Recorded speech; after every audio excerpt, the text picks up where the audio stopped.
ពេលបោះតង់រដងដែលចាប់អារម្មណ៍ថាមានគេតាមមើលយើងអត់ពួកសាច់គ្រឿងថ្ងៃហ្នឹងគឺខ្ញុំបានមកពីបងស្រីដែលមានឈ្មោះថាធារីដែលហេតុការណ៍ហ្នឹងគឺកាត់ឡើងតាំងពី2ឆ្នាំមុនមកម្លេះអូខេឥឡូវចូលដល់សាច់រឿងយើងការធ្វើដំណើរ trip ហ្នឹងគឺមានចំនួនសរុបមនុស្សទាំងអស់គឺ6នាក់ស្រី3ព្រមទាំងបងធារីហើយនឹងប្រុស3នាក់ទៀតដែលប្រុស2នាក់មួយមានឈ្មោះថាសិតមួយទៀតមានឈ្មោះថាដេវីតមកដើរលេងទៅខេត្តមណ្ឌលគិរីហ្នឹងគឺមានការទៅបោះតង់នៅលើដីរបស់បុរសម្នាក់មានឈ្មោះថាសិតហ្នឹងបន្ទាប់ពីគេបានរៀបចំ plan នេះហើយពួកគាត់ក៏បានធ្វើដំណើរទៅពេលដែលទៅដល់មណ្ឌលគិរីហ្នឹងប្រហែលជាម៉ោង5កន្លះល្ងាចពួកគាត់គឺបានធ្វើដំណើរទៅផ្ទះមិត្តភ័ក្តិរបស់បងសិតនឹងសិនដោយសារតែកន្លែងគាត់បោះតង់ហ្នឹងគឺអត់មានសម្រាប់មុជទឹកមុជអីទេអញ្ចឹងគឺត្រូវការទៅមុជទឹកកន្លែងផ្ទះមិត្តភ័ក្តិរបស់បងសិតហ្នឹងពេលដែលមុជទឹកហើយអ្នកនរគ្នាគិតមើលគ្នា6នាក់អញ្ចឹងទៅនាំមុជទឹកហើយប្រហែលជាយ៉ាងយូរក៏2ម៉ោងដែរអញ្ចឹងប្រហែលជាម៉ោង7:07យប់ទើបអ្នក6នាក់ហ្នឹងមុជទឹកហើយរៀបចំអីវ៉ាន់ហើយក៏ធ្វើដំណើរទៅកន្លែងដីសម្រាប់បោះតង់ហ្នឹងពេលដែលទៅដល់ពួកគាត់គឺសប្បាយមែនតើអ្នកនរគ្នាដឹងទេពេលដែលយើងធ្វើការហត់យើងចង់ relax យើងចង់ទៅសប្បាយជាមួយមិត្តភ័ក្តិហើយជាពិសេសហ្នឹងគឺយើងចូលចិត្តនិយមបោះតង់ឲ្យគេក៏បានរៀបចំតង់2ដោយសារតែមានស្រី3ប្រុស3អញ្ចឹងតង់មួយសម្រាប់ស្រីតង់មួយទៀតសម្រាប់ប្រុសហើយសម្រាប់តង់ហ្នឹងគឺគេដាក់កម្រិតគ្នាថាស្រីខាងនេះប្រុសខាងនេះអញ្ចឹងណាដាក់កម្រិតប្រហែលជា2ទៅ3ម៉ែត្រទេដោយសារតែគុំដាក់គៀកគ្នាពេកខ្លាចពេលណាគេចុះទៅជួយនំទៅរំខានដំណេកអញ្ចឹងទៅពេលដែលពួកគាត់រៀបចំបោះតង់មកអីហើយពួកគាត់បានរៀបចំដុតភ្លើងដើម្បីធ្វើការអាំងសាច់ barbecue ញ៉ាំអីអញ្ចឹងណាសប្បាយជាហើយពេលដែលពួកគាត់ញ៉ាំអីហើយគេបានធ្វើការដុតភ្លើងមួយហើយគេអង្គុយជុំវិញកន្លែងភ្លើងហ្នឹងគេពិភាក្សាគ្នាឈៀលញ៉ាំសូដាអីចឹងទៅដល់ពេលហើយគេចាប់ផ្ដើមនិយាយគ្នាសប្បាយហើយពេលហ្នឹងស្រាប់តាបងដេវីតហ្នឹងគាត់របៀបថាគាត់ទៅជួយនោមគាត់រៀកនោមចឹងទៅគាត់ក៏បានសុំក្រុមហ្នឹងអំបែកទៅជួយនោមមួយផ្លែតហើយក្រុមហ្នឹងក៏ថាទៅឆាប់មកវិញអញសប្បាយតទៀតអញ្ចឹងណាហើយបងដេវីតហ្នឹងគាត់ក៏បានទៅជួយនោមហើយការជួយនោមរបស់គាត់ហ្នឹងណាដូចថាកន្លែងហ្នឹងអញ្ចឹងគាត់ទៅជួយនោមប្រហែលជា10-20ម៉ែត្រពីហ្នឹងហើយគឺអត់ឆ្ងាយប្រហែលនេះនោមប្រហែលជាគៀនចកាដែរដោយសារតែដីជុំវិញហ្នឹងគឺមានចកាដែរក្រួយគាត់ទៅនោមក្បែរចកាហ្នឹងណាស្រាប់តែពេលគាត់មកពីនោមវិញគាត់ធ្វើមុខឡើងស្លើឬថាធ្វើមុខឡើងស្លេកស្លាំងហ្មងដូចមានរឿងអីកើតឡើងអញ្ចឹងណាហើយពេលដែលមកដល់ហ្នឹងក្រុមគាត់ក៏បានសួរដេវីតអញកើតអីគេហ្នឹងអញភ័យអញធ្លាប់ឃើញហើយមាត់លុយឡាច្រើនមកដល់អញធ្វើមុខស្លេកស្លាំងណាស់អញអញ្ចឹងទៅពេលដេវីតថាអើយមានអីទេថ្ងៃហ្នឹង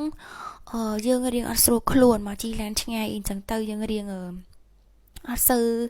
ស្រួលខ្លួនអីអញ្ចឹងទៅហើយកុហកមិត្តភ័ក្តិអញ្ចឹងណាថាខ្លួនឯងអត់បានឃើញអីទេហើយពួកម៉ាក់ហ្នឹងក៏មានចម្ងល់ដែរដោយសារតាខ្ញុំប្រាប់សិនដេវីតហ្នឹងគឺជាមនុស្សខូចរញ៉េរញ៉ៃមាត់រពេរពោចខ្លាំងណាស់ហេតុអីបានជាថ្ងៃហ្នឹងពេលដែលគាត់ទៅជួយនំគៀនចកាហ្នឹងហើយគាត់មកចូលក្រុមវិញមុខគាត់គឺស្លេកស្លាំងហើយអត់មាននិយាយទាំងអស់គឺអង្គុយអញញ៉ាំមកគេថាដូចជក់ព្រឹងអីអញ្ចឹងណាដល់ពេលឲ្យក្រុមក៏គេគិតថាអូប្រហែលជាដេវីតថ្ងៃហ្នឹងអត់ស្រួលខ្លួនជីឡានឆ្ងាយអញ្ចឹងទៅហើយពួកគេហ្នឹងក៏បានអង្គុយលេងទៅជុំគ្នាពីការ stress នៅពេញអីចឹងទៅហើយដល់ពេលមកស្ទុះក្រោយបងធារីនេះដែលជាអ្នកប្រាប់សាច់រឿងខ្ញុំផ្ទាល់នេះគឺគាត់បានដាក់ទូរស័ព្ទគាត់នៅក្រុមចឹងមកអ្នកទាំងអស់គ្នាដឹងហើយពេលដែលយើងបោះតង់គឺយើងទៅអង្គុយចឹងមករបៀបថា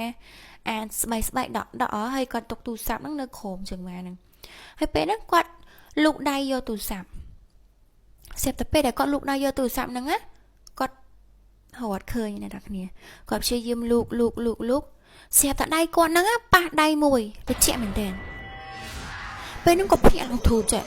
ភ្ញាក់ហ្មងណាបងប្អូននិយាយថាមនុស្សលូកដៃយកទូរស័ព្ទយើងអត់មើលយើងឡើងនិយាយយើងរៀមចឹងណានិយាយឲ្យយើងយកដៃលូកទូរស័ព្ទទៅស្រាប់តែប៉ះចំដៃឡើងទៅជាក់ស្រូបសិតគឺគាត់អង្គុយទល់មុខបងធារីរបៀបថាភ្លើងនៅក្តារអញ្ចឹងទៅគេអង្គុយជុំវិញប៉ុន្តែបងធារីអង្គុយនេះបងសិតអង្គុយនេះចាំបងសិតបានឃើញថាអ្នកណាលូកដៃចូលមកអញ្ចឹងទៅដោយសារតែពួកគាត់ហ្នឹងគឺជាអ្នកដែលអាសាបោះតង់ក្នុងព្រៃអញ្ចឹងបើសិនជាមានរឿងអីកើតឡើងគឺគេហាមនិយាយដាច់ខាតអ្នកទាំងគ្នាគឺមិននិយាយតែម្ដងបងសិតអីគឺគាត់បានឃើញណាគេលុកដៃមកអញ្ចឹងណាហើយគាត់ក៏បានភ័យហើយក៏បានស្ងាត់មកស្ទុះពេលដែលអ្នកទាំងគ្នាយល់គ្នាគ្រាន់តែមើលមុខគ្នាទៅដឹងថាមានអីកើតឡើងអញ្ចឹងណាស្ងាត់ ស្ងាត់ប្រហែលជា5នាទីបងសិតក៏បាននិយាយថាថ្ងៃហ្នឹងយើងហត់អត់តោះយើងនាំគ្នាដេកបានហើយចាំស្អែកចាំបងនាំពូហែងទៅលេងទឹកជ្រោះប៊ូស្រានិយាយអញ្ចឹងទៅអ្នកទាំងអស់គ្នាស្រាប់តែវាថាមែនតាបងថ្ងៃហ្នឹងខ្ញុំរៀងហត់ដែរខ្ញុំចង់គេងលឿនទាំងតែអ្នកទាំងអស់គ្នានឹងដឹងហើយថាថ្ងៃហ្នឹងមានរឿងអីកើតឡើងប៉ុន្តែអ្នកបោះតង់គឺគេមានបំណងទោះបីជាឃើញអ្វីក៏ដោយគឺហាមនិយាយរហូតដល់ស្អែកអញ្ចឹងណាអញ្ចឹងទៅអ្នកទាំងអស់គ្នានឹងក៏បានចូលគេងទៅហើយស្រីគេគេងតង់ខាងនេះពពកគេងតង់ខាងនេះពេលដែលគេគេងហ្នឹងណាស្រី2នាក់ហ្នឹងគេលឺថាគេគេងគេបិទភ្នែកអីអស់ហើយតែបងធីរីហ្នឹងណាគាត់ជាមនុស្សដែលគេលក់ដូចខ្ញុំអញ្ចឹងអ្នកទាំងគ្នាយប់ឡើងគឺនៅចុចមិនដឹងចុចស្អីខ្លះចុចទូរស័ព្ទអញ្ចឹងទៅហើយគាត់របៀបថាគាត់គិតថាថ្ងៃហ្នឹងគាត់មកបោះតង់អីអញ្ចឹងដែរហេតុអីបានជាគាត់នឹងត្រូវគេងលឿនអីអញ្ចឹងដោយសារតែយើងដឹងហើយថាមានរឿងកាត់ឡើងអញ្ចឹងណាគាត់នៅតែគេលក់គេនៅតែសាប់សល់អីអញ្ចឹងណាអ្នកទាំងគ្នាហើយស្រាប់តែមកស្ទូហ្នឹងគាត់មានអារម្មណ៍ថាគេដើរជុំវិញតង់គាត់ពីរអ្នកទៀតហ្នឹងគឺបិទភ្នែកបាត់ហើយគាត់អ្នកអាគេហ្នឹងមើលទូរស័ព្ទអញ្ចឹងហើយស្រាប់តែមានអារម្មណ៍ថាគេដើរជុំវិញតង់គាត់ហ្មងហើយពេលហ្នឹងគាត់ស្រាប់តែគាត់ថាអូតាំងសមាធិយើងអត់អីប្រហែលជាយើងគិតច្រើនហើយមួយទៀតហ្នឹងអ្វីដែលគាត់ខ្លាចដែលជាងខ្មោចហ្នឹងគឺគាត់ខ្លាចចោលតែតែគាត់ថាប្រហែលជាចោលអញ្ចឹងទៅគាត់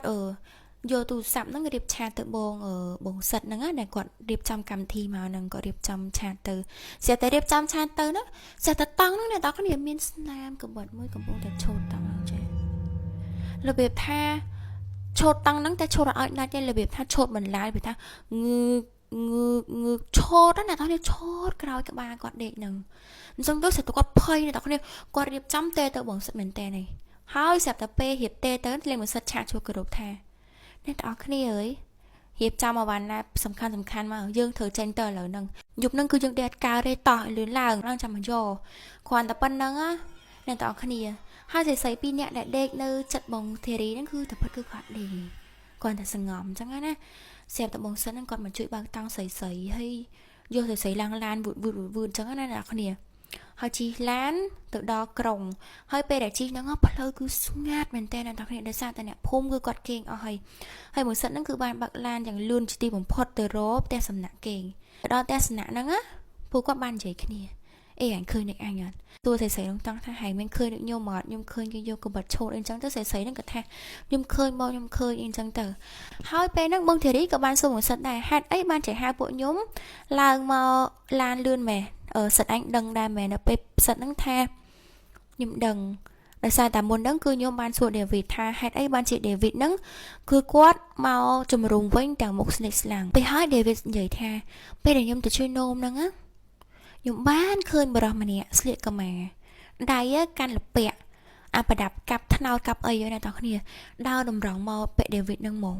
ដល់ពេលដើរមកហើយស្រាប់ដល់ដើរមកដល់ជិតលេងបាត់ក្បាលអ្នកទាំងគ្នាអត់ឃើញក្បាលហើយដៃកាន់លពាក់អ្នកទាំងគ្នាដល់ពេលចឹងហើយបងដេវីតគឺគាត់អត់ចង់ឲ្យក្រុមភ័យអញ្ចឹងទៅគាត់ក៏មកវិញទាំងទឹកមុខរបៀបថាស្លេកស្លាំងហើយអត់ចង់និយាយអីទេហើយបងសិតហ្នឹងគាត់ថាពេលដែលចេញឡានមកមិញខ្ញុំបានឃើញបរិះម្នាក់ស្លៀកកម្មាដៃកំពុងតែកាន់លពាក់ដើរជុំវិញតង់យើងពេលដែលជិះឡានមកហ្នឹងគាត់បានមើលកញ្ចក់ក្រោយទៅគាត់ឃើញកន្លែងដែលគាត់គេងហ្នឹងគឺមានមនុស្សប្រុសហ្នឹងដើរកាន់លពាក់ហ្នឹងដើរតម្រង់ជុំវិញតង់ហ្នឹងហ្មងគាត់មើលកញ្ចក់ហ្នឹងដើម្បីថាបរិះហ្នឹងមានមកតាមយើងអត់យល់អញ្ចឹងណាហើយអ្នកទាំងអស់គ្នាហ្នឹងក៏បានដឹងរឿងហ្នឹងទៅបងធីរីហ្នឹងក៏បានប្រាប់បងសិតថាមុនហ្នឹងបងមែនតាមានបរិះហ្នឹងគឺគាត់កាន់លពាក់ហ្នឹងគោតង់ខ្ញុំឡើងអញ្ចឹងហ្មងសេពទៅប្រាប់ហើយអ្នកទាំងអស់គ្នាថាអត់អីអ្នកទាំងអស់គ្នាហួសហើយអញ្ចឹងយើងនាំគ្នាគេងអញ្ចឹងទៅដល់ពេលគេងហើយស្អែកឡើងប្រហែលជាម៉ោង9ទៅអ្នកទាំងអស់គ្នានឹងគឺបានត្រឡប់មកដីនឹងវិញដើម្បីរៀបចំអាវ៉ាន់យកទៅបំពេញវិញហើយអ្នកទាំងអស់គ្នាពេលដែលទៅដល់តង់ហ្នឹងគឺយប់មិញហ្នឹងគឺមិនមែនការយល់សប្តិទេឃើញតង់ហ្នឹងគឺអាចជះម្ដុំកន្លែងឆ្នោតឡើងបងធីរីគេហ្នឹងហ្មងពេលដែលរៀបចំរៀបអីហើយទៅបងសិតហ្នឹងគឺបានសួរអ្នកភូមិគាត់ថាដីហ្នឹងមានបញ្ហាអីមែនប៉ុន្តែអត់មានអ្នកគេប្រាប់គាត់ទេអញ្ចឹងរឿងហ្នឹងមានតែប៉ុណ្្នឹងទេអ្នកទាំងគ្នាបើសិនជាអ្នកទាំងគ្នាចូលចិត្តកុំភ្លេចឲ្យបេះដូង follow TikTok ខ្ញុំនិង follow IG ខ្ញុំផងជួបគ្នាវីដេអូក្រោយណាបាយបាយ